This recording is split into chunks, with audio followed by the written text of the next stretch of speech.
Have you ever heard of a place that existed on maps for decades, only to suddenly vanish without a trace? Today I'm going to tell you about one of the most fascinating maritime mysteries, the case of Sandy Island. Located between Australia and New Caledonia in the Coral Sea, Sandy Island appeared on maps and Google Earth for over a century. It was roughly the size of Manhattan, supposedly stretching about 15 miles long. Ships' captains marked it in their logs. Cartographers drew it on their maps, and scientists even documented its coordinates. But here's where things get strange. In 2012, a group of Australian scientists set out on a research vessel to study plate tectonics in the area.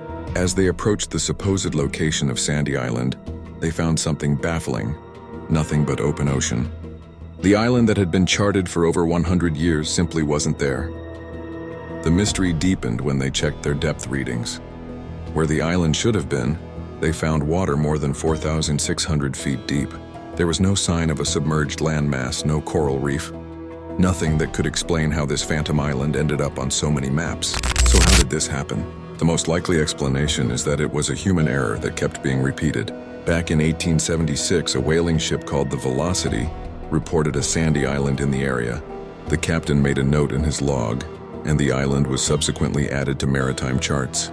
From there, it was copied onto map after map, with no one actually verifying its existence. What makes this story even more incredible is that Sandy Island remained on Google Earth until 2012, in the age of satellite imagery and advanced navigation technology. It wasn't until those Australian scientists accidentally undiscovered it that the phantom island was finally removed from maps. This case serves as a fascinating reminder of how human error can persist through time, and how even in our modern age of technological advancement, there are still mysteries waiting to be unraveled in our oceans. It's also a humbling reminder that sometimes the most interesting discoveries are the things we find aren't there at all.